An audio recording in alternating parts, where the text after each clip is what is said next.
just want to say how nice it is to see so many faces and to have so many people interested in this topic. I mean, I've been talking about play in early language learning since about 2012. And I've written quite a lot about it, and I've presented about it in different places. So, and it's always a pleasure to when people are interested in hearing what I want to say and what I have to say. So I'm going to be sharing just a collection of things that I put together from the research I've done. The actual research was from 2014, 2015, but I continue to do the things that I have discovered work, and I'll just share these with you. What I'm also going to do is talk about the implications of play in for our practices and for teacher education as well. So yes, I also hope that this is a space where we can sort of converse about things too. So I hope that my presentation isn't going to be longer than 45 minutes, and then we can hopefully sort of debate a bit, because I think that there's definitely things to talk seriously about. So can you all see my screen? Yeah? Yes. Okay, so this is what I'll be talking about. I'll just briefly, because I am not an early childhood education specialist, I'm an EFL teacher and teacher educator, so I come from languages, and but I just want to briefly talk a little bit about the relevance of play and early childhood education, and then we'll look a little bit about foreign language education and how play might be considered or not. I'll share a little bit of I'll share just the basics of the study that I undertook in 2014, 2015, and then I will just give you some examples of what I was able to document at that time. And then I'll just talk a little bit about the implications for early language learning and play in early childhood education. And then hopefully this opening up for debate on implications for teacher education generally based on that. Oops, that silly noise, blunk. So early childhood education then is 0 to 6 years, and we talk about early childhood education development, which includes infants and toddlers, so that's 0 to 2. And then from 3 years old, we refer to pre-primary education. Although it has many labels, preschool, kindergarten, etc. But I like to call it pre-primary education, and it tends to be quite different to the infants and toddlers. And of course, there's a huge difference between a 3-year-old and a 2-year-old. They, you know, they change enormously between the ages of 0 and 6. And in most countries, we're seeing English introduced from the age of 3, and it's beginning to appear even earlier with toddlers. Whether we agree with that or not, that's for another debate. So attitudes. Just a minute, let me just move this. Here we go. The educational attributes of early childhood education are that we should be promoting interaction between peers and educators, and that we should be including play-based activities, and it's through play that the children are learning, and learning through social interactions with peers and developing skills, autonomy, and school readiness. But note here that school readiness is not the only thing that we are developing in children in early childhood education and care, which if we think about teaching English as a subject in pre-primary education, then we are considering school readiness over the development of the child generally. So play then, and my favorite quote is from Susan Isaacs from early in the last century. A play is a child's work and a means whereby he grows and develops. This is also attributed to Piaget, who corresponded with Susan Isaacs, and however, it was Susan Isaacs who said it first. So what we're looking at here is the importance of play in childhood education, and something that whether we are focusing on developing language or whatever, we need to make sure that we are taking play into consideration and taking it seriously. Now, in relation to best practices, and this is still under debate, even within the fields of early childhood education, scholars are still trying to understand how to best balance what is referred to as child-initiated play, and I'll explain a little bit more about what that is in a minute, and adult-led activities. So child-initiated play are activities where they might be, that they can range from activities which have been set up by adults, but children are given a choice about what they do and how they interact with what the teachers have set up, or it can be completely initiated by children, and they will do whatever they want to do in whatever context they find themselves. But most of all, it is a moment when children are given the opportunity to explore materials and situations for themselves. And it tends to be without adult interaction. So the children are responsible for what they do and take the initiative and decide what they want to do with the materials and how they want to interact with them. And that's really important. So it tends to be something which adults are not involved in, even though the resources might have been provided by the adult. So the difference between play and work, and I think it's really important that we look at this, is that because if we're looking at this from a perspective of language teachers, I think you will find that what we're doing is not associated with play, but it's associated with work. So activities which are more play-like will probably be more likely to be on the floor than on a table. However, within language learning, we tend to sit children in circles on the floor. So are we becoming more like play by sitting in circles on the floor? That's a question to think about. The locus of choice. So it's more like play if the child has chosen what they want to do and how they want to do it, rather than if the adult has chosen what is to be done and they decide how it is to be done. Then the locus of control as well. If the child is in control of what they're doing, it's far more like play than if the adult is in control. So if we are sitting children in a circle on the floor, to be honest, we are working because we tend to be in control. We tend to decide what the children want to do, and yeah, and it's decided by us how we move forward. Social grouping, well, it's more like play if it's cooperative and in small groups, and it's more like work if it tends to be one-to-one or as a whole group, which tends to be led by the adult. And the type of evaluation, well, there is no evaluation as such, and there is definitely no evaluation by the child as they're doing what they're doing, whereas work tends to be evaluated by the adult. But again, we can, if we look at this from the early childhood education point of view, of course there is a form of evaluation, but we tend to look at it as a focus on learning. How are we seeing progress in this activity? And so it's possibly a different approach to evaluation. So early language learning then, so I've just given you a very brief sort of taste of play and early childhood education. So early language learning then, there's a very, well, it was the first sort of European document to come out with guidelines for how we should begin. It's now a decade old, that's amazing, isn't it? In July, I think it came out in July of 2011. It suggests that language learning should be integrated into contexts in which the language is meaningful and useful, such as everyday or playful situations.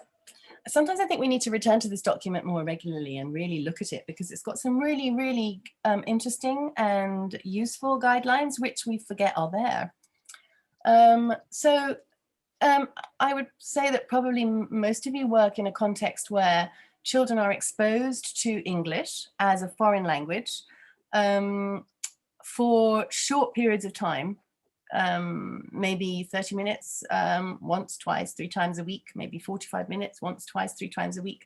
Some of you might come from contexts where children have bilingual education with it. So there's a much bigger balance between, they might have half of the day in English and half of the day in another language.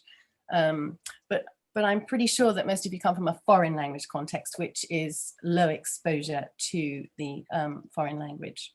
And so when we And also it will probably be the responsibility of a visiting teacher, maybe, I don't know, who will come to the class of children, teach English, and then leave the classroom. This tends to be the context in Europe in particular. And so what happens is that these teachers of English, because they have such short amounts of time in which they can focus the children for English, activities by nature are teacher-led, because we want to provide input.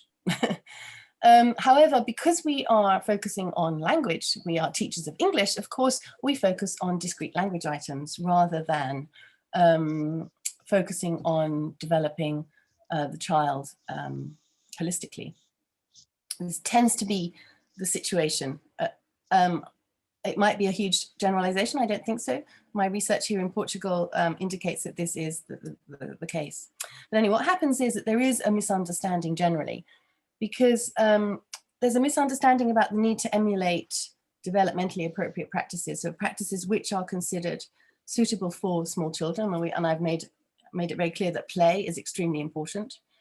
There's also a misunderstanding of the child's capacity to acquire chunks of English beyond single words. So, you know, we tend, as we focus on discrete language items because we think that's all children can pick up and use.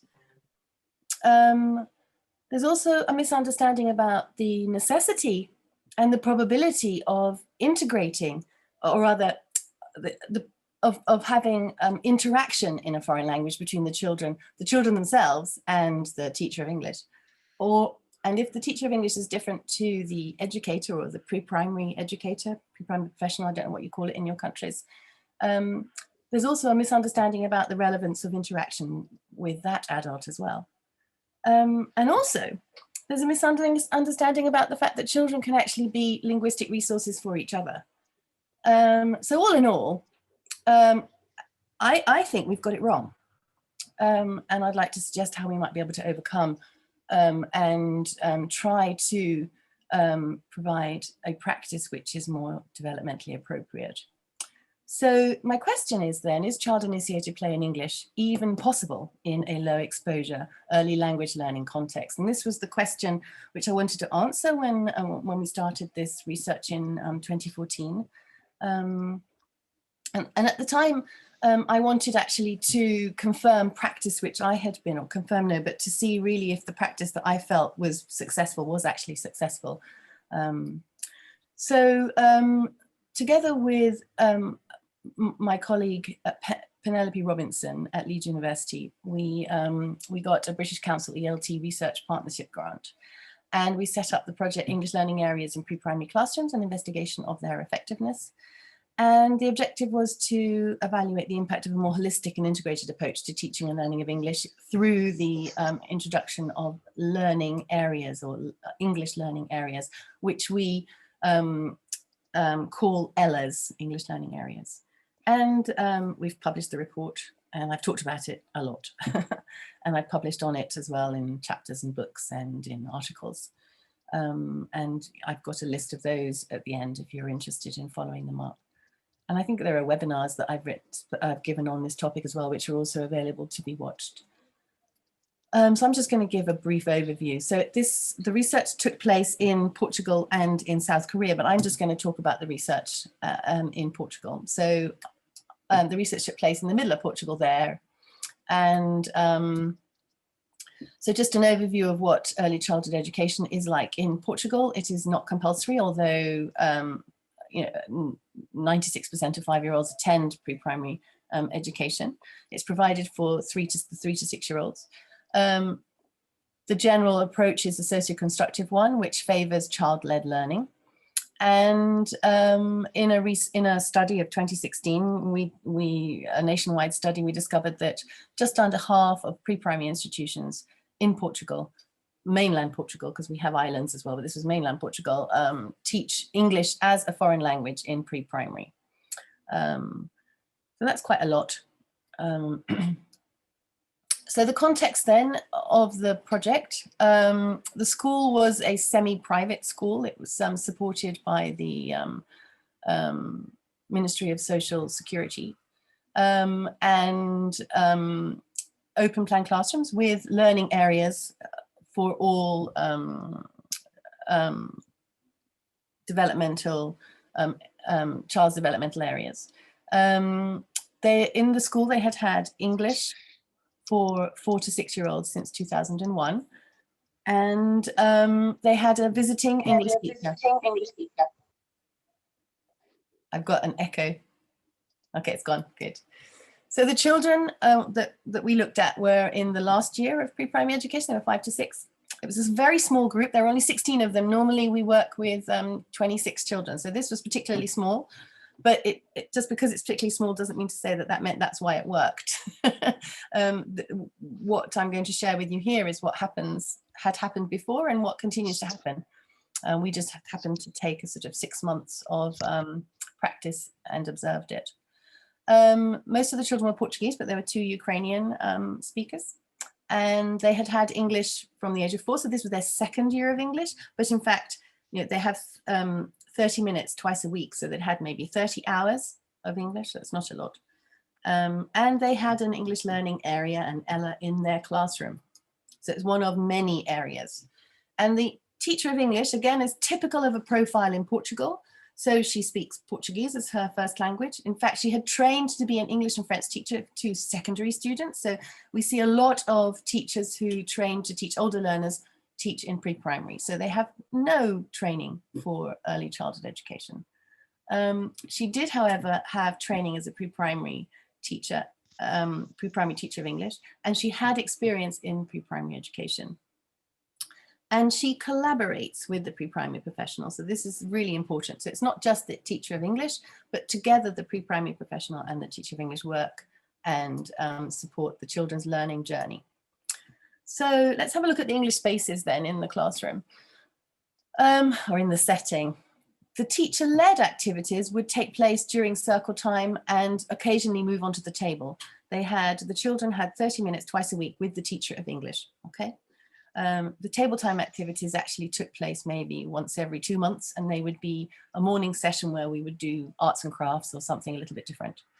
And then the child initiated activities would take place in the early learning, in the English learning area.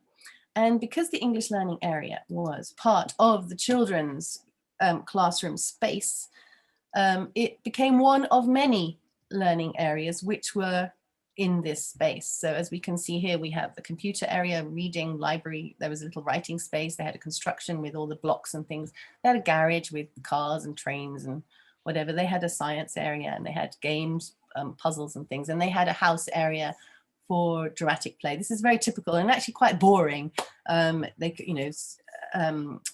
fact, in the 6 years since doing this study, this particular school has changed its approach to areas, and they now have some really interesting learning areas. And I think if they looked at what they had 6 years ago, they would be shocked. But anyway, so as you can see, there are 2 English spaces. One is teacher-led and is active for 30 minutes twice a week. And the other space is available to the children during free play whenever they want, and wherever the pre-primary professional provides access to it. Okay. So what is common in these 2 spaces? It's the resources. So the resources which the teacher of English uses during her teacher-led activities are left in the Ella when she leaves the classroom, because the teacher of English is only there for 30 minutes. She leaves the classroom and she leaves the resources which she introduces to the children, and she plays with them with teacher-led activities. She leaves these resources in the Ella. So just as any English or teacher of English who works with pre-primary children, she will have flashcards, she will have a puppet, she will have stories, there will be games that she might have created, there will be songs that maybe she's made a poster for the song, or a rhyme that she's made a poster for the rhyme. I've mentioned flashcards, haven't I? Because they're something which we all use a lot of. So all of these resources stay in the classroom so the children have access to them, and they are kept in either a physical space or in a box labeled carefully, and the children know how to interact with it, so where they can play with the things in the box. So the data collection was over 6 months or 5 months, and we tried to observe the children in the space. Now the children were very used to me being in the classroom, and I began visiting them in December, but I only began really taking notes in January. So I became one of the people in the classroom who was there, sitting fairly near the learning area which had been set up for them. So I actually did 16 different visits where I was able to observe children in the Ella. And to be clear here, sometimes I would visit the classroom and children were not in the Ella, so I didn't have anything to watch, because they were either doing something different, they were doing teacher-led activities, or they just had not chosen that day to play in the Ella. I took photographs of the children as they were playing, and I made copious field notes of what I observed during play, but also what I observed during the English sessions as well, so the teacher-led activities. We also used data from interviews with the pre-primary teacher, the educator, and we had a little interview with the children as well, led by a puppet. Okay, so quite a lot of nice data there. And there were 3 significant themes that appeared based on the children's play behaviors. So the first thing we noticed was that it replicated teacher-led activities. So a teacher-led activity might be setting up a game with flashcards, and they would do exactly that. They would, a child would sit like a teacher in front of a small group of other children, and they would pretend to be the teacher. So they would take on the role of the teacher, and the other children would take on the role of the people. And they would, so they would not only replicate the teacher-led activities, but we also saw several instances with children inventing games and play-like activities around the resources which they associated with English. So that was really exciting as well. So I'm going to show you some examples. So here are some examples of replicating teacher-led activities, and these are pseudonames. So this is Vitor, David, and Sara, and Vitor and David are actually the Ukrainian twins. And they're playing a game of bingo, which we all know very well. It's a very popular game in an English classroom. So they have, in fact, this game is based on this particular, I don't know if you can see this picture book here. We use picture books and then we create resources which are thematic around the picture books. And so this picture book is about actions, jumping, swimming, and also about emotions and respecting that everyone is good at something. And so these bingo cards are the key words which we are focusing on through the story. And so they have a little set of small cards which they call, which the caller, in this case, the little girl is sitting on the chair. She is the caller and the 2 boys are playing bingo, and they cover the images with bottle tops if they have the image which has been called out. So this is an example of how the children use English, but you can also see English is in blue and, English is in green and Portuguese is in blue. So Sara says, say bingo, because David has got, he's done bingo. He's got 6 pictures covered. So he says, bingo now, it's me. And Sara says, take the cards then. So David then holds the cards and he says, dog can run. This is a whole chunk of language which he's learned through the story and through the teacher-led activities based on the action cards which we've introduced through the story. Vitor hasn't got that, so he says no. Sara covers her picture because she's got it, but she doesn't say anything. Then David shows the children the dog can dance card, and Vitor says dance. So you can see there's an interaction there between the child who should be the caller and the child who is actually playing bingo. So we've got a nice use there of labeling, but also the use of chunks of language which they have memorized. And we can also see what's happening here is that the target language that has been teacher-led is being used quite successfully, whereas the organizational language which the children need to sort of organize themselves within the play is in Portuguese. Okay, so here we have that organizational language there. I just want to highlight the fact that one of the images is of a ladybird, which is part of the story, and yet Vitor actually uses the wrong word to describe it. He uses butterfly. and nobody seems to bother. But it just shows how they bring in language which might not be part of what they are focusing on at the time. So that's kind of nice too. Then this is the same observation of these children playing bingo. I forgot to say that these children played bingo 8 times, okay, rotating. Nobody told them to play again and again and again, but they did. It shows that they were enjoying it. What I like here is this use here of, he doesn't know how to say sad. So Vitor says no happy. So he's making his own chunks of language there and using what he knows to get his idea across. And then David in the next bit, I think, have I highlighted that? Yes, I have. I'm the Best is actually the title of the book. And it's also part of a game they have to play. When they win the game, they have to say, I'm the best. So he's associating the word sad with the story, and it comes out as a chunk together. So that's really nice as well. So what we're also seeing here is that children are using language creatively and certainly not using it and replicating what they've heard, because the teacher would never have said any of this. So that's kind of nice to see too. One thing I was so pleased to see, and I knew that it was happening because I'd been told it happened, but actually seeing it happen was just magical. So what Sarah was the weakest of these 3, and she would say, yes, it isn't, instead of no, it isn't, or yes, it is. And one of the twins was getting a bit cross, and so he actually said loudly, no, it isn't. So he was correcting her. And then later, Sarah was playing, and Vitor held up a card, and Sarah looked at her puppet. She'd put the puppet on her hand, and she looked at the puppet, and she said to the puppet, no, it isn't. Pois não, hula.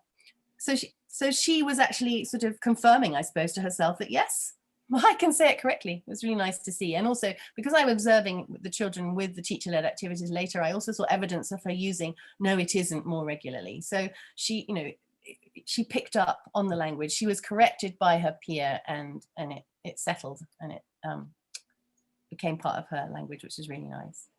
So this is Magda and David. In fact, David appears quite a lot. It was just so happens that David really liked the learning area, and so he's often there, but you can see he plays with different children.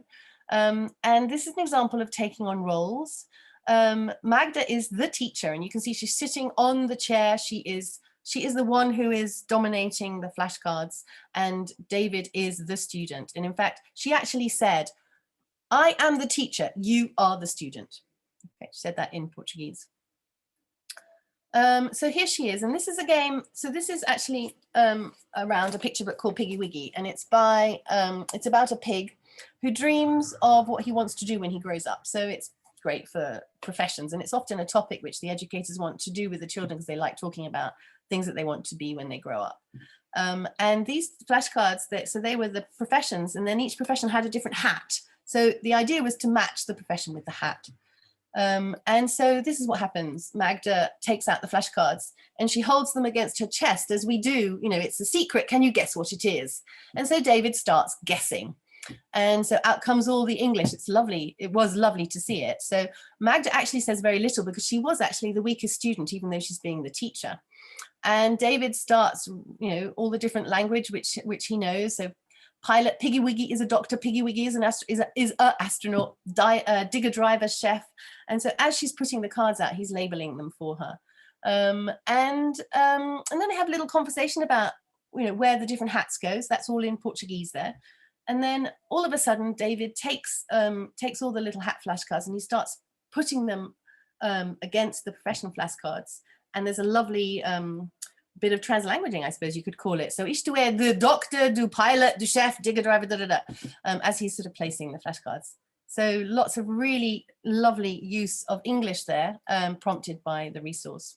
Okay, I think I've talked about that, and I've talked about that. Okay. So during the interviews that we made with the children, led by a puppet, one of the children said, in Portuguese, of course, I play Boris. Isabel is the teacher. Boris doesn't know how to speak English. So we play the color game and stop and bingo and noughts and crosses. These are all the games that they play. But what I think is so fascinating about this particular quote is that this child actually not only does his friend take on the role of a teacher, but he takes on the role of another child who doesn't know how to speak English. So he becomes another student. He takes on that role. It's absolutely brilliant, absolutely brilliant. And it's exactly that which Vygotsky says when he talks about real play, that it is about taking on roles. And you know that each role, so if you take on the role of mummy, you know that you will feed the baby. It is not the baby who feeds mummy. And so it's this knowledge of what a particular role is that sort of leads the children in their play. It's interesting, very interesting. So here we have another example of taking on roles, and we have Isabel, who's the child standing up. We have Pedro, who's sitting down, and Sara, who is the little girl who was playing with the twins earlier. So once again, Sara is the weakest child here in relation to language ability. And this is a sort of a say and do activity. And the children have to do an action, and then they have to freeze. And if they move, then they have to sit down. So we see Isabel here. She's very, very, she loved English. She was very enthusiastic about whenever the teacher of English arrived. She played in the learning area a lot. She used a lot of English. And as you can see here, all she does is use English. So she's giving all these instructions. Put on your hat. And Pedro and Sara, they actually say, put, hat. And then Isabel, stop. And they have to freeze. Put on your gloves. And they put on their gloves. Stop. You moved. So she's imitating the teacher word for word. And Pedro tries to justify why he's moved, as you can see here. But I'm breathing. Put on your coat, another instruction, and the children put on their coat, etc., etc. What also helped the children here is that we had a rhyme which involved put on your gloves, put on your hat, put on your, and so the rhythm of the rhyme helped them also remember this language. And then the twins again, but in a completely different playtime with Sara, they were inventing games. And this is just a very simple invention, which is literally just sort of like you're dealing a game of cards. You're flowing out the cards and you're just labeling everything. And it was Vitor who sort of set it up. So he says, what's the color? Again, it's a very teacher-led language. And Sara sort of, oh, it's red. Yeah. And then he keeps changing the flashcards, and David and Sara are together. They're sort of saying blue, green, yellow, orange. And you're probably thinking, well, it's only the colors. But it's interesting how the colors are staple. They're a staple in, diet for language learning, especially with this age. But children just love knowing the colors, and they love talking about them and using them. They will use them during activities related to colors, but here they're specifically associating it with these flashcards, and it's become this kind of like this game. So what happens is that they are just labeling all the colors, and then they do it all really successfully. And then David at the end says, yay, I'm the best, meaning this is great, we've done it, we've labeled all the colors. But what he's done is he's taken the language from that story. If you recall, I showed you the picture book here. Yeah. Of this story, and he's implying that we did it. It's lovely use of creative language there. So I hope I've given you a taste of the different things which the children were able to do. So they were definitely able to use English and child initiated play with no adult present at all. These children had 30 minutes of English twice a week. So they were using lots of single lexical items, definitely, but they were also using formulaic language. You heard that, didn't you? And to what function? Well, they were labeling, but they were also giving questions and answer. What color is it? They were confirming to each other. They were negating. They were correcting, and they were making jokes. Magical, absolutely magical. They also use Portuguese. I mean, of course they do. They have English 30 minutes twice a week. I mean, they don't have the English to be able to not use Portuguese. So, so they use Portuguese, we noticed, to manage play. To when situations were tricky, they would use Portuguese to resolve or explain a situation. They would also use it, I've associated this with Maya Scotton and her work on matrix languages. I'm not a specialist in that, so that someone else might have some other ideas, but they fit the words in according to where they would fit in Portuguese. There is an example here, but they would also say, for example, é cão blue. So they would put the color after the noun. So as you would in Portuguese. And we also noticed that they tended to use Portuguese when they were not confident. But that isn't a bad thing, because if they're with children who are using English, then they will pick it up and they will become confident. Because what happens also is that even if they're not confident, they go and play because they want to play with their friends, and it's their choice. And that's really important. So I've shown you what is possible, but I haven't talked about how the teacher-led activity has supported this. So I like to talk about Janet Moyles' what she calls the play spiral. Now, in Janet Moyles uses this spiral in relation to L1 English learners, or rather learners where English is the language of the classroom. So they might not all be L1 English learners, of course. And she starts with child-led activity, because the teacher will then, this developmentally appropriate practice will follow the child. However, we have teacher-led activities for 30 minutes a week, and they will be during circle time. And so I've started with teacher-led activity, because only through the teacher-led activity will the children have access to the language which we hope they will begin to use and make their own. So the idea is that we start with a teacher-led directed play with resources which become more and more familiar with the children. And then these resources go into the Ella, and the children begin to interact with them. And there will always be a child who is stronger, more interested, more motivated, and who has picked up the language quicker, who will lead activities. And I've shown you examples of that, of the little girl who was standing up and giving the instructions for the stop game. So the resources go into the learning area and the children play with them. And then the teacher comes back in a couple of days' time, and you've got more reinforcement with those resources, or slightly different ones, but with similar language. And then again, the children are left with those resources in the Ella, and they begin to gain in confidence, and they will learn with and from each other. And then the teacher comes back again and reinforce some of the language and the way that we use those resources. And then the children will begin to restructure and accommodate their learning, and become more and more confident. And of course, the teacher will come back and will be developing this further and helping the children move into what I like to call the exploit stage, where they are using language because it makes them feel so great to use English. And that should be our objective. Not because they need to learn the words of color, but because they want to play with things where they can use these words and enjoy it. And of course, it leads to accretion and growth in learning, but also learning through language. So this is my adaptation of Janet Moyles' play spiral. So English during play then is definitely facilitated by the Portuguese that the children use, but it's also facilitated because it is in a safe environment. It's in a space which is part of their learning, and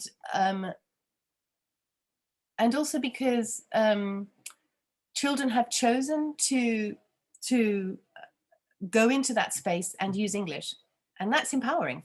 And of course, because it is a playful environment, it's not led by an adult. They can decide what they do when they want to do it. So of course, it has huge personal significance for the children, because they've had choice and they've been able to use choice, which is what learning is all about with small children. So the implications there then are, of course, we need a space in the children's classroom where they can either have a box with resources. I think from my experience and from the research, resources are key. If they don't have the resources which they associate with the language, they will not use the language. It's much like one person, one language. It's also one resource, one language. So we've seen that if children play with something in Portuguese first, and then they're shown it in English, they are likely to play in Portuguese before they play in English. Although I haven't done any research on that, but that's what I've observed. That's what the pre-primary teachers I've worked with have observed with as well. So we tend to use resources which are only used for English, and we need a space for those resources.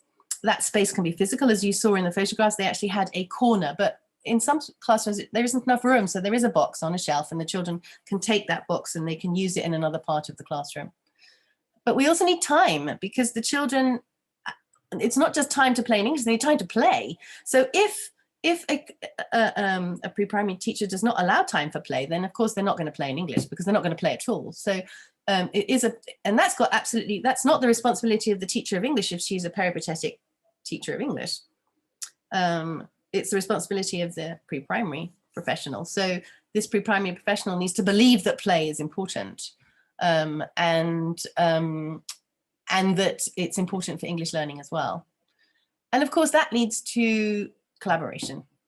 And in Portugal, a teacher of English is very rarely a pre-primary professional. They are normally two individual practitioners. And therefore, to make this work, we have to engage in collaboration. And this is key.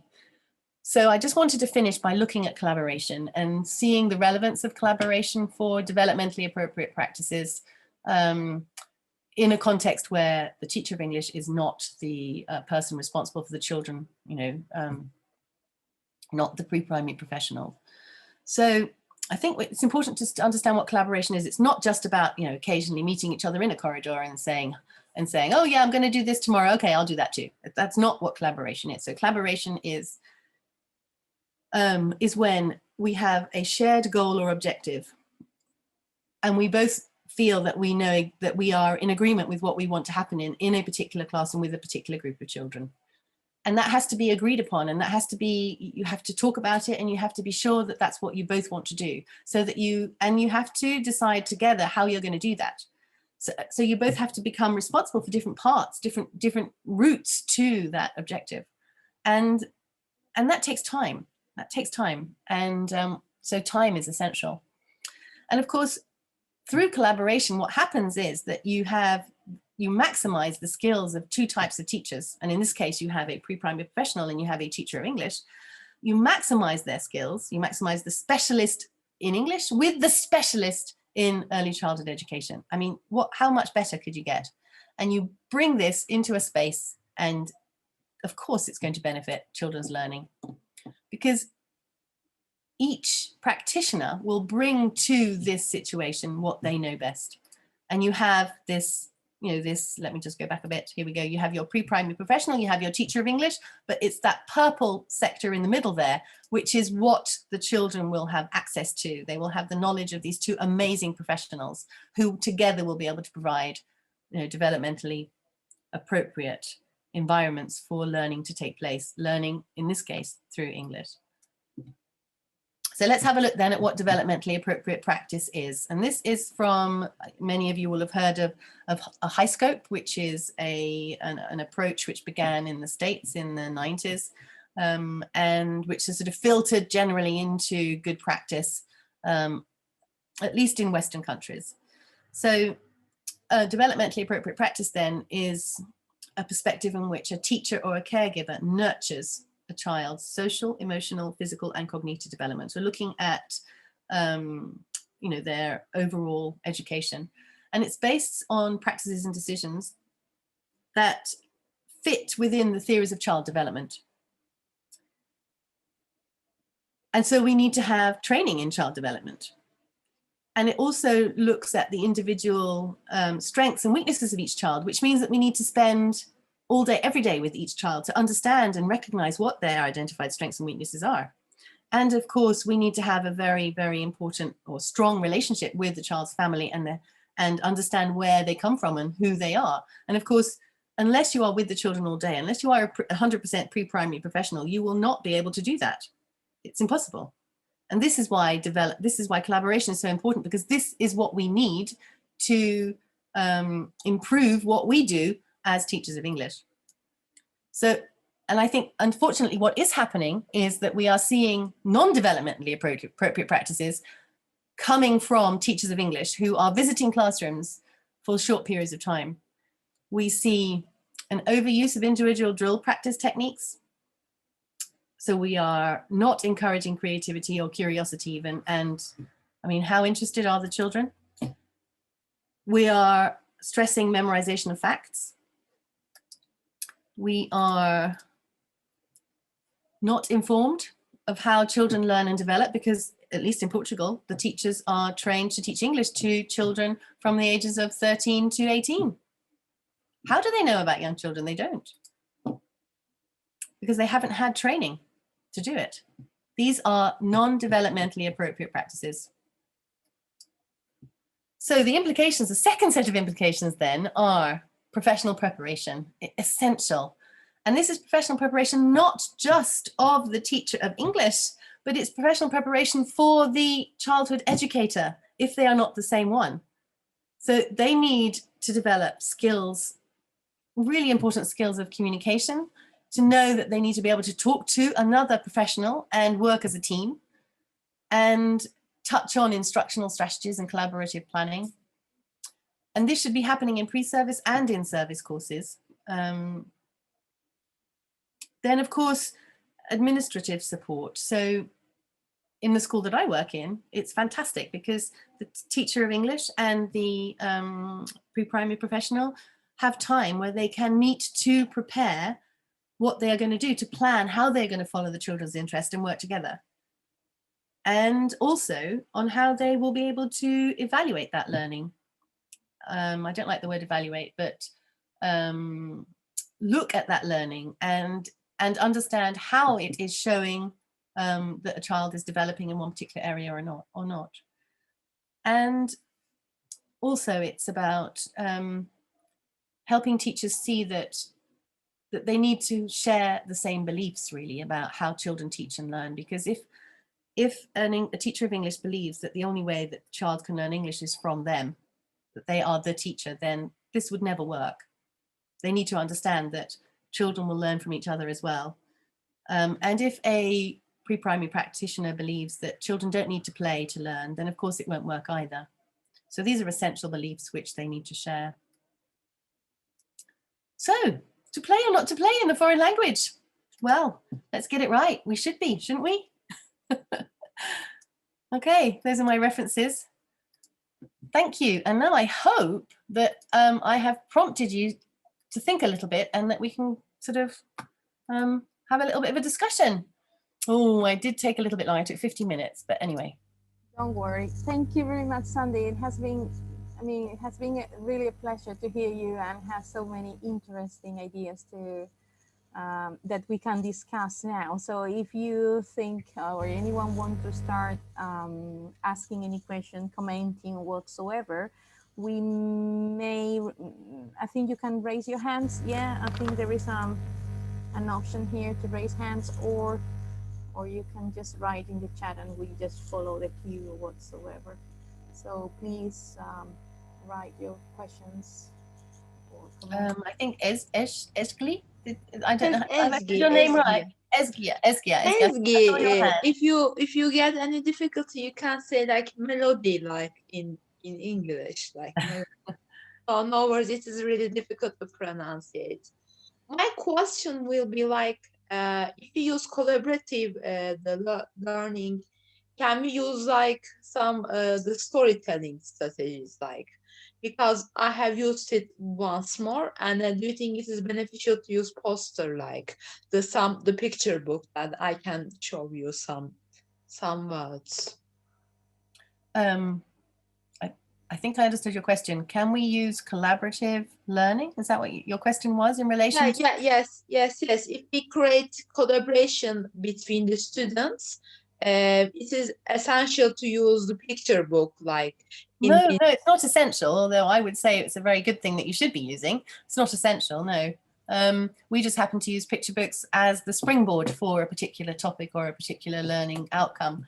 But you can start with anything, and really you should start with the children's interests. I mean, recently, one of the groups of children that we were working with, that my teacher was working with, I supervise in a pre-primary school. It's sort of like a little mini laboratory for me, and that's where I try out all my ideas. And at the moment, or just before Christmas, the children were really interested in mini beasts, just because they discovered some while they were playing and they wanted to know more about them, and they were asking lots of questions about them. And so the pre-primary professional just sort of followed the children, and they had this incredible science area where they were looking at all sorts of different things related to mini beasts. And this was in Portuguese, and they collected them, they put them in boxes, they had magnifying glasses, and they were doing all sorts of things. They were killing them really, but they were, touching them, squeezing them, all that kind of stuff.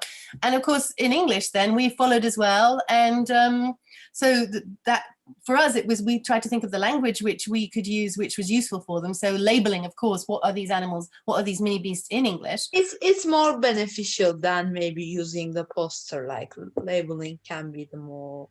Using a poster, I'm not sure what you mean there, but what's happening is that here the children are, the springboard is their interest. The springboard is their interest in mini beasts. Ah, So springboard, yeah. Okay. Yeah, so then they need to decide what language do they need, which is going to be useful for them in English to continue this interest.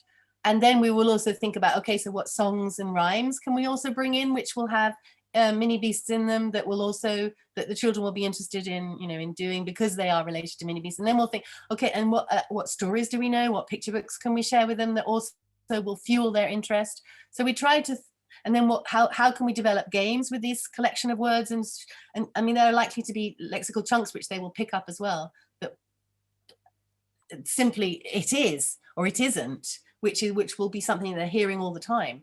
But games that they'll be using that with mini beasts as well, counting their legs and all sorts. So games where they are throwing a dice and counting the legs on mini beasts or whatever. But the springboard was the child's interest in the mini beast. It wasn't the English teacher coming in saying, well, this is unit 6 in my book and it's about mini beasts, so I want to do it. And the children are looking at something completely different. You know, the idea is that you start where the children are, and then you think of how your resources will help you fuel their interest and enable them to use English at the same time. Thank you very much. That's okay. I think Just a point about posters. I mean, posters actually can be really useful because they can be put in the ELA, in the English learning area, and they can represent things which they know in English. And the children just love pointing at them, saying the things which they know. These posters can be created by the children, or they can be posters which you have or you've created yourself, but they can actually be really useful to prompt language use through the ELA. Okay. I think Roberta wants to ask something. So Roberta, if you want, you can read yourself. Okay, Alessandra, so can you tell, is that what you want to say? Can you tell me a little bit more about how the ELA activities improved children's output during the circle time? What did you observe?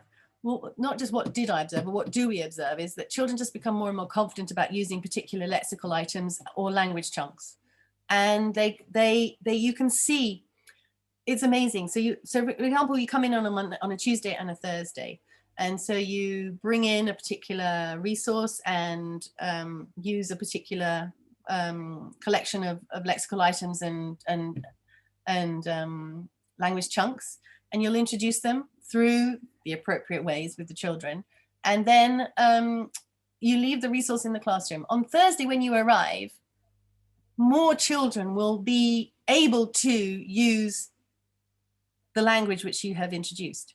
It's incredible the difference it makes because they've had exposure to the language on, you arrive on Tuesday morning, on Tuesday afternoon, on Wednesday morning, on Wednesday afternoon, and on Thursday morning, when you go back in there, they will have already have had, you know, 2 days of exposure to that language. And so of course they're going to be more confident about using it, that they've had exposure because they will have wanted to play with it in the learning area. Because of course, when you bring in a new resource, the children are so much more excited about going into the learning area and playing with it because it's new. So this is something else. This is the dynamics of the learning area, is that there will be certain resources that the children love. And I have to say, they just love flashcards. And in particular, there'll be favorites like colors, which they are super confident about saying. So they invent all sorts of different games with these flashcards because they know how to label them. And then, so sometimes you have to think, right, I need to take some resources out so that they will focus on other resources. Otherwise, it kind of gets stale.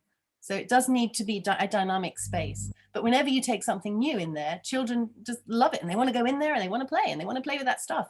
And there will always be a child who is slightly stronger who will lead that play and will give the children exposure to what it is they need in relation to that particular language that you're focusing on.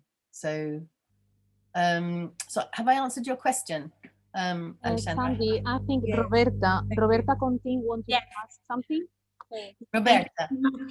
Thank you so much for this beautiful meeting. Well, I live in Italy. I live in Venice, and actually now at the moment I'm teaching to primary and secondary students, but I had experiences with preschool students. And I have a question, Sandy. Sometimes, I want to say that they were 3, 4, and 5, so they were very young. They were in nursery school, and somebody of them knew something about English, but the majority didn't know a word. So I started with vocabulary, flashcards, realias, and all kinds of methods, storytelling videos. But the question is it right or wrong sometimes to translate in Italian, so in their mother tongue, some words that they don't know in English? So is it prohibited, or so a suggestion from you, which is a hot topic? Okay. So the use of the children's languages. Yeah. I would personally say that that's fine. I think it needs to be judicious in the sense that you need to think, well, where do I really need to translate something? I've got a picture of a beetle. Yeah. Do I need to say beetle in Italian? Ape, yes. But I don't, do I? Because I have a beetle here and I'm saying beetle, and I'm probably miming a beetle too. So do I really need to say beetle? But there might be other occasions when yes, you do need to use the L1, and it might be a mini beast which they can see what it is, but they might not know what it is in Italian or in Portuguese. I'm just thinking about what happened in our recent experience. You know, there are some mini beasts that the children don't know their names in Portuguese, and so they actually learned in English and in Portuguese how to say these beasts, these mini beasts. But I don't think you can ignore the children's languages, and if you use their languages judiciously, I think that you're absolutely fine. You've just got to be careful that they don't rely upon your use of it, and they realize that they can use other ways of understanding. It doesn't have to be hearing the word in their language. It can be by looking at a picture, by seeing an action, or by hearing sounds which sound the same. You know, that you need to, think about the skills that you're developing through not using their languages as well. Thank you so much. I would say that you should use their languages myself. Yeah, also because in my opinion, I saw that sometimes the risk was that they were afraid of the English moment. So I used, very big smile, I wear an apron. Well, my name is Miss Robbie. Very nice. Now, I'm taking a PhD with Pompeu Fabra University about this. And so one of my fears was this. So thank you very much, Sandy. Thank you so much. Okay, and it's fantastic to hear you're doing a PhD on this. Yes. So I hope to hear more about it, and maybe we can read it. Are you doing it in Italian or in English? In English. Oh, fantastic. So we can all read it then. So we look forward to hearing you talk about your research, Roberta. Yes, absolutely. I will send you an email, Sandy. Thank you. That's lovely. Great, great. Oh, that's fine. So I think now, Sylvia has posted a question here. What she said about a game played before the L1. Would you suggest not playing the same game in the two languages then? Yes, I would, Sylvia. And that's just the experience that we have had. Although I haven't researched that in particular. So that's, if someone wants to research, it would be very interesting to research. But it does make sense if you look at the one person, one language approach, which is one approach to become, but when you have 2 languages or 3 languages in the home, I think it makes absolute sense to associate a language with something. So it can be associated with a resource, it can be associated with the time of day. Some families will only speak one language in the morning and the other language in the afternoon, or they might want to speak one language at home and one language outside, and they might speak one language to one person and not to the other. So, this association of the language with something. So I would say that that's definitely the case with the resources, because what we've seen is that the resource prompts the language use. So if they have experienced it in both languages, they're likely to go for the language which they're more confident in, which will probably be their language, Portuguese or Italian or Spanish. So we need to try to give them as much push to use English as possible. So I would go for the one resource, one language. Yeah. And there is another question by Mihaela. Mihaela, lovely to see you, Mihaela. Lovely. I haven't seen you for ages. Can I see her face? Is she here? No, she hasn't got her camera on. Okay. So do you have any evidence on how these children have progressed in English? No, I haven't. I wish. I don't have the financial resources to be able to do that, or the support at the moment. It's very difficult. That would require a lot of money and a research team. And I've this is my second year as a researcher at the university. It's my dream one day to have a big research team to be able to do that. So maybe, but alone, it's very difficult. And yeah, and the project. Maybe any any Portuguese PhD student or something, Yeah, someone like that around who wants to collaborate in this yes. would be fantastic. Unfortunately, in Portugal at the moment, we don't have many PhD students who are interested in looking at pre-primary and primary English language learning. Yeah. But hopefully that will change. I mean, it has to, it can't not. So, you know, we have to keep going and we have to encourage people to be interested. So yeah. Yeah, but it is a problem. Yeah. Yeah, here we have another question, Sandy. Anique? Yeah. Yeah, Anique. In a different context, immersion. Okay. Anique, do you want to ask your question? Is it? We can't hear you, so maybe I can. Oh, her microphone is open, but we can't hear her, right? Is it something specific? Because in immersion, theoretically, you will be following, you will have, I would assume that if it's immersion English, you'll have a lot of time, a lot more time, and you will be using developmentally appropriate practices anyway. So the children will, all of the areas in their space will probably be dedicated to English. Am I right? I can't see, let me see if I can see her face. No, okay. Maybe you can post your question in the chat because we can a little bit. Hello? No. No? Just trying to help her, but Okay, 20 hours with one native speaker per week. Okay, well, I mean, that's like, well, that's like 5 hours a day, 4 hours a day. That's lovely. I mean, yeah. Lord, that's a dream, is it? It's so very different to the foreign language context, and probably you're already setting up play all over the place through English. So what I think might be relevant for your particular context is this idea of resource and language. I don't know how your system works. There are many ways that immersion context can work. Also, if it's, I suppose it's, so it's an immersion English only, or is it bilingual English and something? But anyway, if it is bilingual, then you'll probably have an approach set up, which is you might have your teacher of English and your teacher of the common language, let's say Portuguese.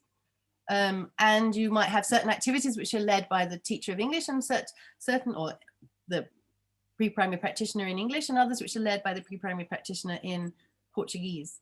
And I would suggest that the resources were separate, because this will prompt one language over the other when the child encounters that resource. That would be my suggestion. And even if it was completely immersion, it would be the same. These children, well, theoretically, if they don't have any other language in their classroom, in their education, then they will just be associating whatever they do with English. So, but what you can learn from my experience then is, or from my research, is the relevance of the directed play from the teacher, the teacher-led activity, preparing the children with the language for use in play, especially if it's a monolingual context. So they might naturally resort to using the language of the classroom of the Portuguese if it was in Portugal. So I suppose you could focus on the structured input which the children need to use particular resources, so that when they do use them, they have the language to use them. I think that's something else which we sometimes forget, is it's this progression from where do we want the children to go with the language which we are the input which we're giving them. And of course we start with this idea of a collection of words with some linking sentences, and this will be associated with a particular activity. And at the beginning the children are just listening and acknowledging that this is happening, but they are hearing it and they are beginning to feel confident about using it.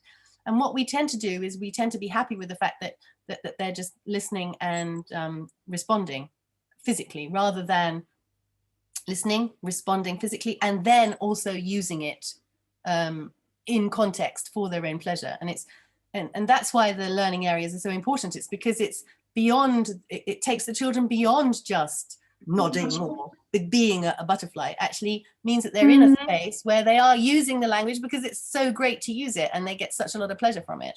And I call that exploiting the language, but it's, other people have called it making it their own. But we need to get the children into that third phase, because if we don't, then they won't use it. So we need to think of each phase and the preparation for that phase.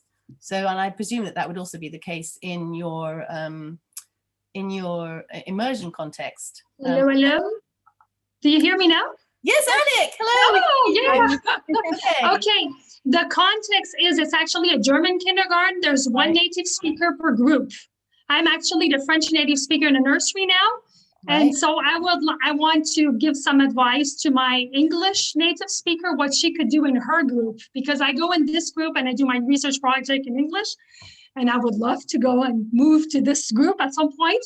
And she's actually doing different activities, crafts, singing, the morning circle, but the children don't speak much. And I think it would be a great activity, a great thing to actually set up an ELA in the kindergarten so that the children do start using the materials. She would, of course, need to have a bit more material to leave there. And the question was actually the involvement of the teacher. If the children start playing on their own, and what would be the involvement of the teacher? Let's say I would be the teacher, the native speaker in this group, and I hear them play, you know, I would probably feel like I need to go and listen first and observe. Would I actually would be allowed to join in or to correct? Probably not. But that was more that type of information that I was. Okay, thank you. And I apologize for yeah. talking about other things then. Yeah, I think that there's, I mean, I'm not a specialist in early childhood education. I'm a language person. But for what I've read about early childhood education, people are still sitting on the fence about the teachers or the educator, the adult's role in children's play.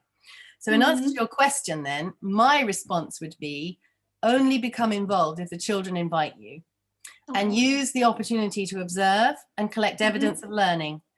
And then that evidence can be used to help you see where children need help and how to, you know, encourage more learning and set up more learning.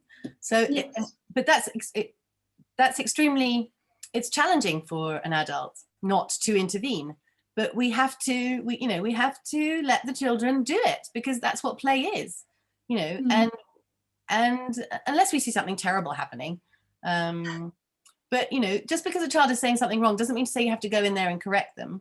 But you just remember that they said that they couldn't quite get it. So when they're in circle time, you could play a game where it focuses on that, or you could say a rhyme which focuses on a pronunciation or something, and gradually, and then follow that child and see if it's made any difference.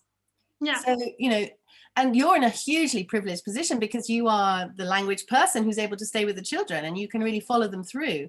Most, at least in my context, most teachers of English are not. They're not in, they never see the children play. It's the pre-primary professional who sees the children play, and they don't have the language competence often to be able to intervene anyway, even if they wanted to.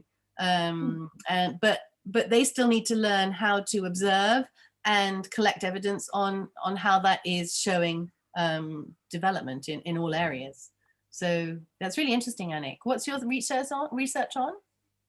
No. Well, I'm following the InLingWorld program, right? So we're doing a basic classroom research project. So I work for the Child Care Center in VII, and they've got 3 languages. So they have one native speaker, one French or English native speaker per group, right? Right. Because I am doing the program in English, of course, I asked if I can join and I can actually teach in that group, that particular kindergarten group. Because we've got 2 nursery groups and 1 kindergarten group. Very nice, very nice. But thank you. Thank you. Well, thank you. I hope you found it useful. As again, that's not my context. So yeah, but you haven't heard about anyone else in Portugal that was in a different context using the ELA? Yes. Yes. In fact, what happens, in fact, they call it bilingual. So, but they have 2 hours in the afternoon of English.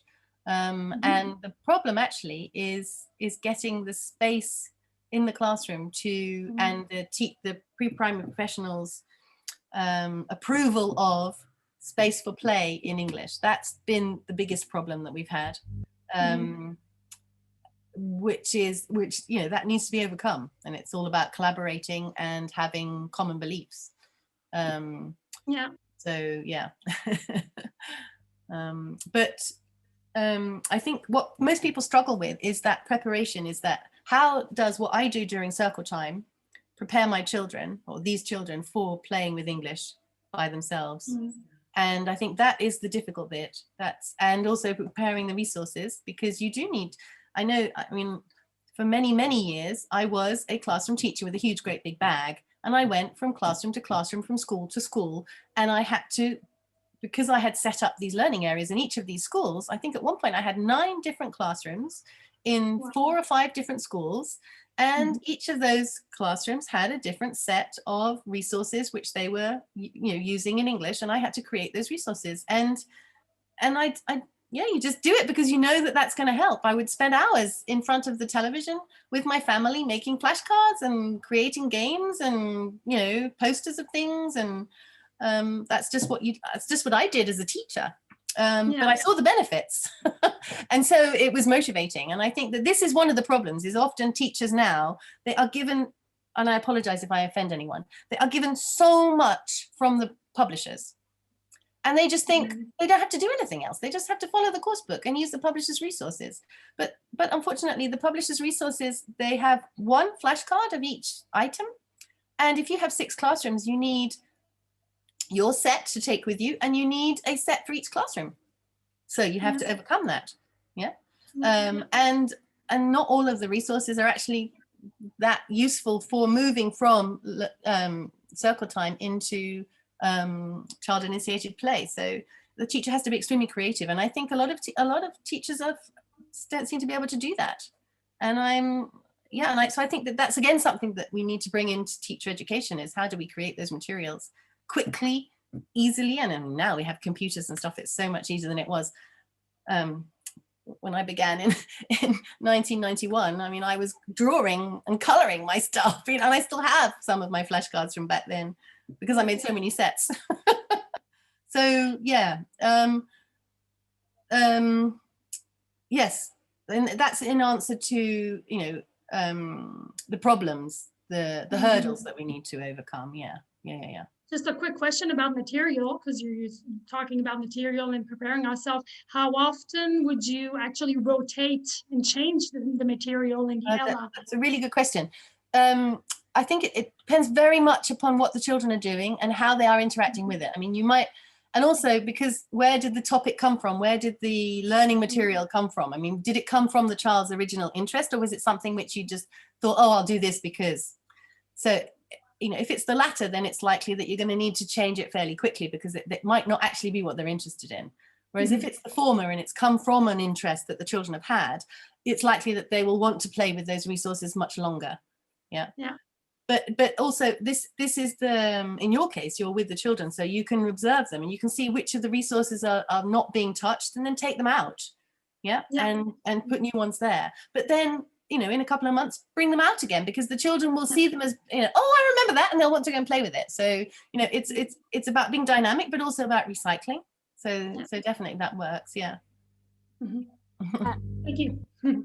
Thanks, Annie. Lovely to have the questions. I don't know if anyone else wants to ask something or comment or whatever, because this is a very Amanda? nice discussion. Is that Amanda? Did I see a hand go up? Yeah, sorry. Okay. Yeah, that was me. I was just, because you were talking about resources and things like that. Are there any publishers that have good play-based material already available? For ELT, for English language teaching? Yeah, nope. Exactly. I don't think so. That's nobody's done it yet? Okay. That's my opinion, but someone else might know better. The problem is that the teacher gives, that the teachers are given one set of everything.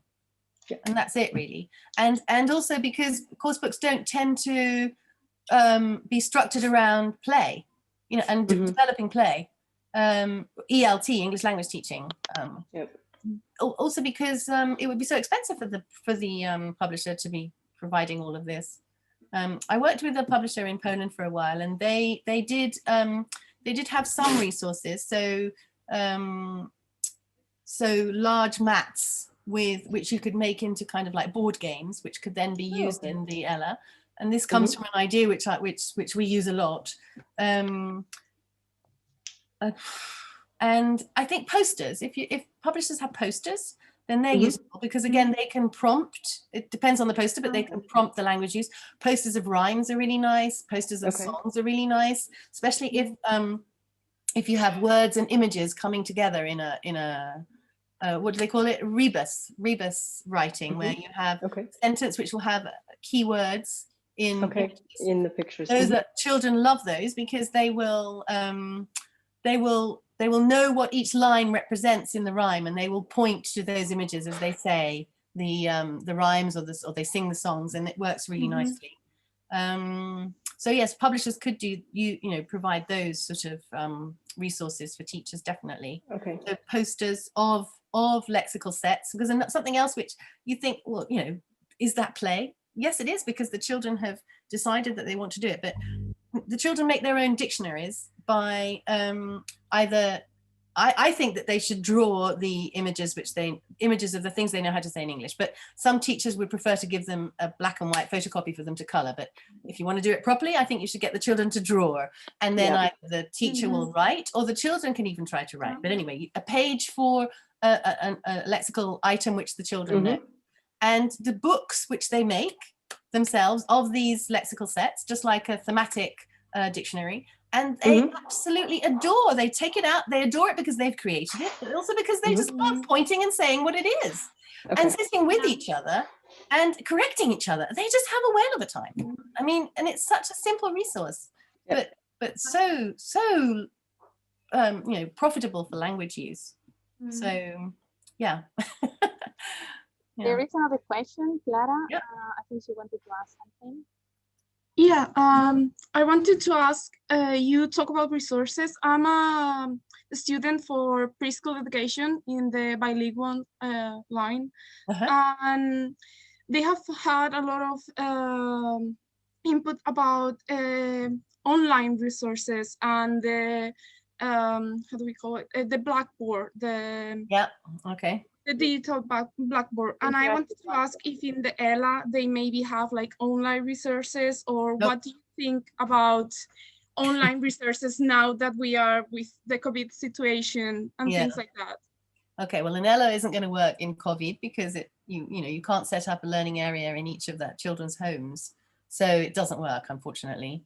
And I suppose the only way you can overcome that, I don't know how you can overcome it, to be honest, is providing parents with online things which they can download, create with their children, and then have them at their disposal.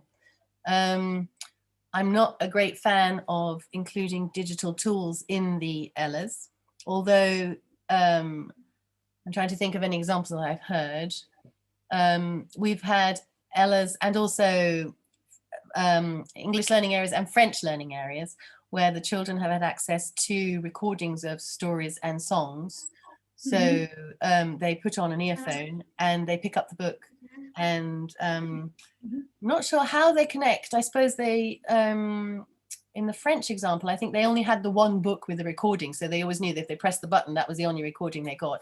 I don't know how you would train or help the children see how to put a particular recording for a particular story or a particular song.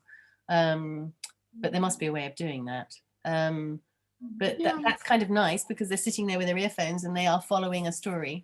Another question that I had in that line was the fact that now most publishers are focusing more and more on using online resources and digital resources with the digital the Blackboard, and how we are pushing it from like the teacher-made resources. And what do you think, if it's better or worse for the English teaching? I'm sure that you can guess what my answer is going to be. Yeah, probably the same.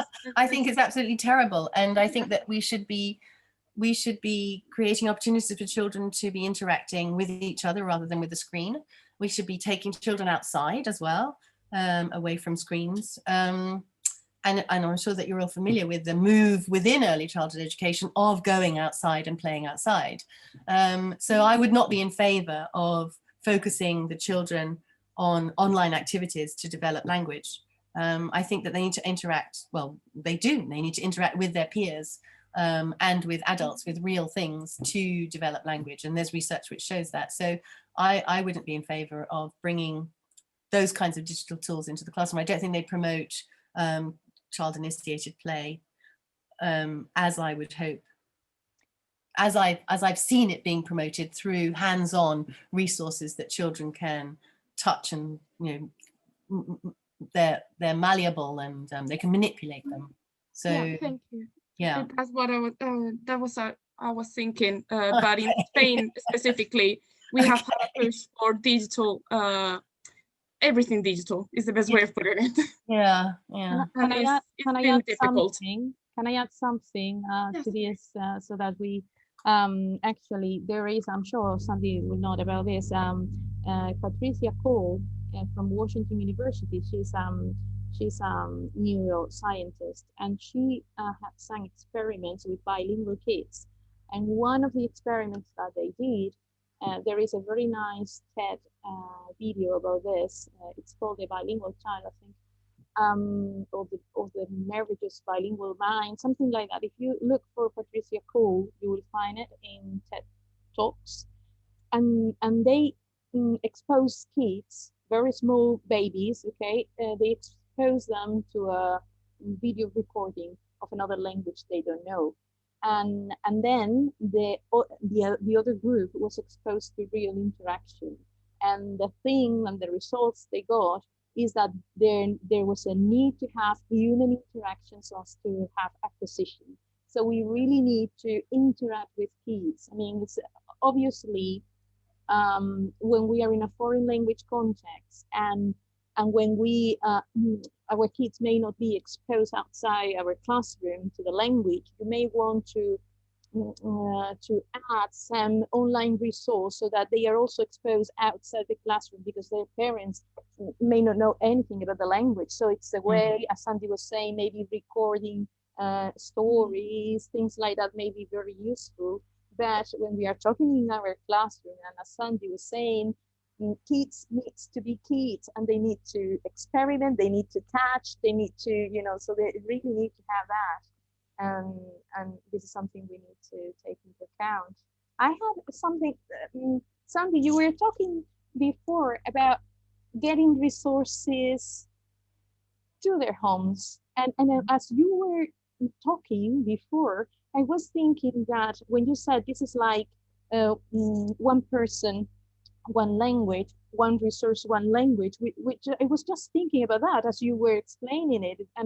And I said, sometimes we want our kids to work with the language outside the classroom. And I was wondering if we could not, for instance, I don't know, prepare some kind of games or sets. That's my question. Could we prepare some kind of sets that they may also have in their learning areas in the classroom, and give them for working at home? Well, not working, playing at home. Yeah, absolutely. And making that connection between the family and the school. We do something similar. So the children make their own sets of mini cards. And they take them home, and they're encouraged. The parents are given a list of the games which the children are able to play in English using those mini cards, because they played them with the teacher during circle time, and they played them in the Ella with each other. So a simple matching pair game, or well, I don't know if you'd play this in your languages, but we have something called Little Fish, where you have to collect 4 of each one, and some children are able to play that. And so that's one thing they do. Or we we've done a number of different things, because we used to do just mini cards, and the feedback was that the children were getting bored of just mini cards. So we tried to vary it. So we did a spinner, for example, which had some of the different lexical items on, and the children would spin it and they would tell their parents what it was. We've also had dice, which the children have had to make with their parents, and then they would throw the dice and they would with the image on it. We have little mini books with so like little mini dictionaries, thematic dictionaries, which they can take home as well. What else have we had? Games, particular games. There's a game which we call the Beetle game, where each, so imagine you want to, a plate of, or a basket of fruit. So you have 6 items of fruit and you throw a dice and each number represents an item of fruit.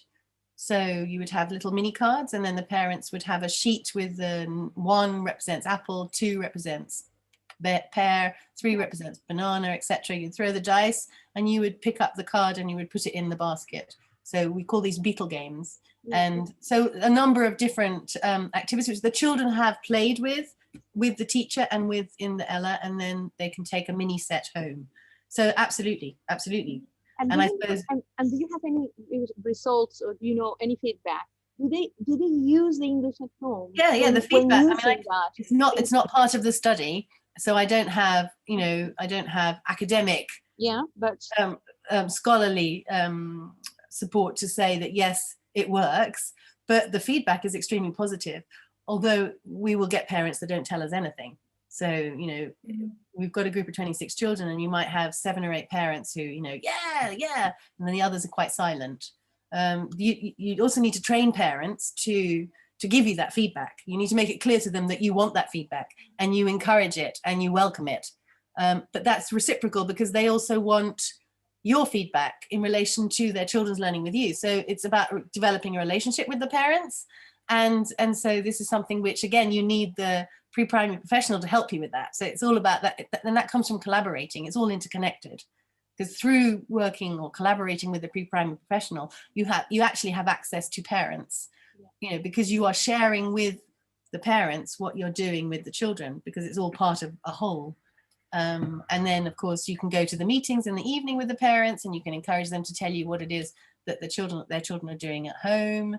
I encourage them to send emails about what's happening or write messages in message books, depending on what it is that the system is in the school. So collaboration opens so many doors, and you're not seen as just this person that comes and goes in the night or during the day, with a bag. Thanks. I don't know if there is any other. I think Anna wants to ask you something. Thank you, Sandy. I want to ask you about a quite different thing about teacher training. You talk about the professional preparation that is needed, ideally for in pre-service and in-service courses. So what kind of training do you think pre-service teachers should receive at university? What kind of training? Training. It depends whether you're looking at a specialist teacher of English who will be peripatetic, or if you're looking at a teacher. Both of them. You think both of them? Professional. So if you're training to be a teacher of English in pre-primary, then you need to know the importance of collaboration and interdisciplinary work with another. So you need to be given the skills to be able to do that. But I think you also need to know how to create materials and the objectives of those materials, and think about how they will promote use of English through play. So it's not just materials because you want them to speak English, but you want them to speak English without you. So they need to be particular materials. And then that process of how you go about setting it up so that it works. I mean, here in Portugal, we don't have those courses. We have pre-primary professionals and we have teachers of English. And the teachers of English do not receive training to work in pre-primary. They receive training to work in primary. So they're very separate. So ideally, knowing that often now primary teachers of English and secondary teachers of English come down into pre-primary, there should be a course maybe in their training that gives them an introduction to what early childhood education and care is and how they can do what they can do in English. I think it would probably need more than one course unit actually. Yes. But, I mean, it's not going to happen because they don't have time for it. I think it's the same in Spain. Totally the same in Spain. Yeah, and then your pre-primary professionals, because they don't have anything about teaching English or about even learning English. Yeah, so, one subject. They have one subject. Right. Well, in Portugal, they don't have anything. So what do they need? They need to know how they, as educators of these children, can be supportive of their language learning journey, not just Portuguese, but other languages that might come into the classroom. So they also need support in how to work with others, and that requires, you need to know about. You need to know how to dialogue with others and how to understand and come to shared agreements. And so you need a whole course unit on that, I think. Yeah, I mean, this is not happening in Portugal. I don't know about other countries, but it is not happening. And, it's just not doing it properly. So, yeah. I agree with you. I think Tamai wants to add something. Right? Yeah. Just want to add on the experience. Sandy, thank you so much. As always, your talks are so enlightening and so informative. Thank you so much for that. Just on the training matter, because as you know, for the very first time in Greece now, we have the introduction of English in preschools. And what I found is that although, according to the government, the English language teacher is actually responsible for the time of English in preschool education, and this of course means the collaboration, as you mentioned as well, between the pre-primary teacher and the EFL teacher. What I've noticed is that although in our departments in the School of English, both in Athens and Thessaloniki, we have courses on young learners, it is a very different thing to have to teach primary learners and pre-primary. So this is another distinction that we may need to make clear, because I find that my students who have taken young learners courses and are addressing their teaching to primary school learners do not have the pedagogy, the background and the skills needed for pre-primary or preschool education. So definitely some courses on pre-primary in particular, and preschool education inside the university, but also as a training, let's say a continuous professional development training course should be there in order to be able to compensate for that, because they're two very different philosophies, I may say, and very different contexts. And this is also important. Yeah. I mean, I recognize that there is very little space in teacher education in pre-service because, you know, the curriculums are full. But, you know, something which enables, it gives them the skills and the knowledge to understand that this idea of co-teaching actually can work. Because I think that I personally think that this is the key, because we're in Portugal, we're never going to have a pre-primary educator who is going to be trained to teach English. It's always going to be a specialist teacher of English. That is the model. That's the model in primary. It's going to be the model in pre-primary. So we need to take that model and see, okay, how can we make sure it works? And the way we make sure it works is to see that these two teachers together can do much better than one. So the pre-primary professional needs to see that they are important in the children's language learning journey, that they are part of it, that they should always be present, and that they should work together with the teacher of English, even if it means that they have to teach the teacher of English how to do it. and this is what often, I mean, I've interviewed pre-primary professionals who have had English in their classrooms for a decade, but it was never their choice, but it was imposed upon them. And what was imposed was secondary teachers of English who had never worked in pre-primary before. And so they had to be strong and say, look, that's not how you do it. This is how you do it. And then the teachers of English have actually, you know, acknowledged that they have learned from the pre-primary professionals. And of course they have. That's how it should be. It's not about one person coming in and thinking, I know it all. I'm brilliant at my job. It's not about that. It's about people coming in and knowing, I'm good at this, you're good at this. So together we can be absolutely amazing. That's how we do it. That's how it should be, but it just never is. And in Portugal, what happens also is there's a hierarchy. I don't know, it's a cultural thing. There's a hierarchy in relation to a specialist teacher. A teacher who teaches older learners is far more important, far more qualified than a teacher who teaches younger learners. They even earn more. You know, that's how it works. And so these pre-primary professionals, unless they have the experience and the oomph, they are not going to intervene with a teacher who they think is a teacher of English who knows what they're doing. So there's this real cultural thing, and I think we need to face that in training. We need to, you know, it needs to be part of their training. They need to be told that this is what you know, and you know a lot, and this is what the others know, and they know a lot, but they don't know what you know. So you have to get together on this one. So yeah, but that's a very Portuguese thing. I don't know, you know, I don't know how it works in other countries. But, yeah. Yeah, here is completely the same. You know, we are working and we're doing research on the education, on teacher education,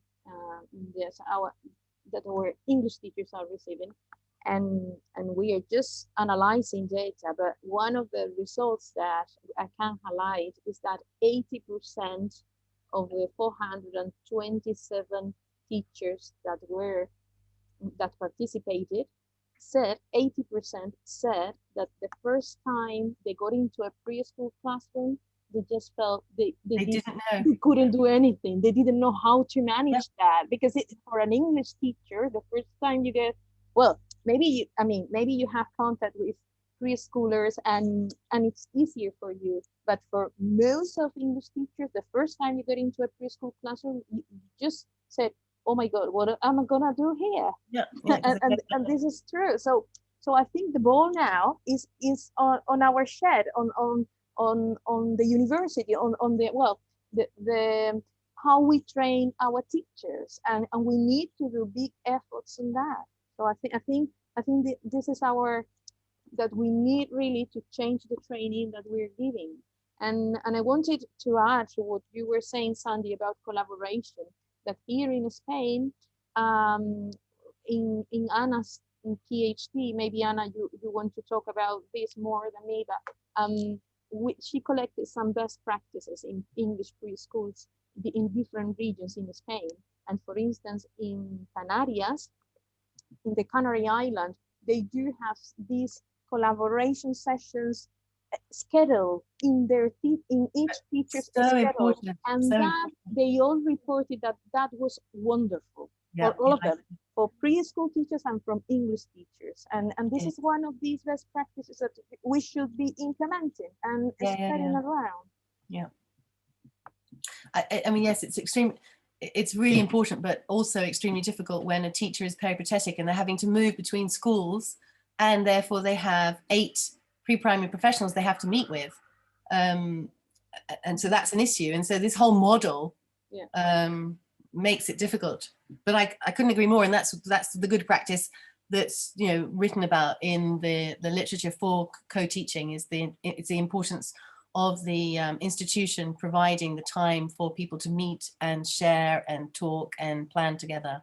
Really, really important. Yeah. Yeah. Clara, yes. Kirsten, I think has a question. And then I think we have to stop. We've been here for 2 hours. Kirsten, go for it. That's taking a lot of your time. Kirsten, do you want to put your sound on? Clara. There. Yeah, I can hear you. Lovely. Were you serious now? Do you want to stop or? No, go for it. We'll have your question, and I think we ought to start because I need to walk my dogs. It's getting dark. I actually don't have a question. It's just when Beatrice was now talking about Anna doing her PhD. I've just finished a PhD, and it was on teaching English in a multilingual, or 2 multilingual kindergartens. Okay. And I've been teaching there for about, in total, about 10 years. And so I knew the context very, very well. And then in one kindergarten, I decided to have the teachers involved in it. And it was exactly this cooperation and collaboration. At first, because it's a multilingual kindergarten with 80% of children who, I'm in Austria, so they're speaking German, 80% of the children couldn't speak German. Right. So I was in the situation where I had 3 class teachers or leaders of the group who were skeptical against English, because in Austria we have the situation that English is not even suggested in the education plan for kindergartens. Right. It's only German as a second language. That is their early foreign language policy. And because I've been teaching so much in kindergarten, I knew it can work for children, and I really wanted to do this project. And they had a 3-month trial period. That is, I had a 3-month trial period if they wanted to do it. And they became extremely enthusiastic. And you're absolutely right, Sandy. This cooperation between the English teacher and the preschool teachers. I'm in a lucky situation that I'm also a preschool teacher. So I've been in immersion kindergarten for years, since 2005. And it's through the cooperation of the teachers who learned how to teach, because my main project was teaching the teachers to teach. Right. And children were taught as we went along. And Yeah. everything you've said it's completely is what I've experienced with my PhD. Yeah. Well, have you published anything on your PhD? Can we read it? It will be published. I'm doing it with the Gießen Beiträge. Okay. So it's in the process at the moment. Okay, lovely. Well, then please let us. You obviously belong to the rail list, the JISC mail list. I do now. Yes. Yes. Yes. So when you've published, you must let us know so that we can all read it, because that sounds really interesting. Do you know the work of Claudine Kirsch in Luxembourg? No, I don't. Okay, she's done a lot of work on multilingual pre-primary classrooms in Luxembourg, and teacher input and training teachers. Claudine Kirsch. Recently she's done a lot of, she's published a lot on a particular project. Oops, I'm just writing her name here. Kirsch. Claudine Kirsch. Oops, no, I've sent that. That's interesting. For some reason I have I'm writing to Flory only. I have no idea how many is that. Okay, so here we go. There you go, Claudine Kirsch. Okay, if you Google her, and it's the University of Luxembourg. And you probably don't need it for your research now, but if you're writing it up now, but it's still interesting for you to know of her work, because there aren't actually that many people who are looking at the multilingual and the role of the teacher in multilingual contexts. So yeah, very nice. My main reason for the multilingual was because it's a context that hasn't been studied before. So there's a lot of privileged contexts where you have children who have parents behind them learning English, and private kindergartens, immersion kindergartens, is where my main kindergarten is. And I wanted to use a context to really see, to really show that it can work, and not have, of course it works, it's private and it's privileged.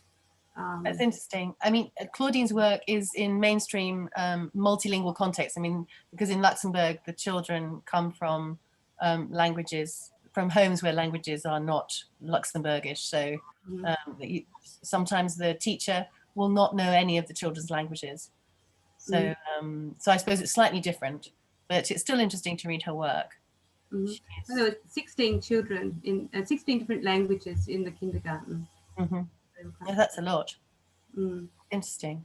Yeah, lovely. Looking forward to reading your research, and maybe hearing you present in one of, because Beatrice is organizing a conference in 2022, is that right? Yeah, we are. In June, we will be organizing the RAIL International Conference in Granada. So I hope we can see and touch each other in 2022. Yeah, and hear about everyone's research. Yeah, so that you can all participate. So I think it's time to leave, Sandy, because I think we have a views from your patient, and so thank you very much all. Well, thank you. Thank you all for being here. Thanks, Sandy, for such an enlightening webinar that we have had, and all the after discussion. So thank you for taking me so seriously and listening to me. It's lovely to be able to answer these questions. And yeah, very nice. Good luck, and let's hope that we meet in person soon. Yeah, that's be wonderful. Stay safe and see you in our next webinar. So whatsoever. So thanks to all of you. Thanks for sharing your time. Okay. Bye-bye. Thank you. Bye. Bye to all of you. I'm going to turn it off because I'm the person who's turning it off. I'm going to turn it off, okay? Okay. So I think we need to stop.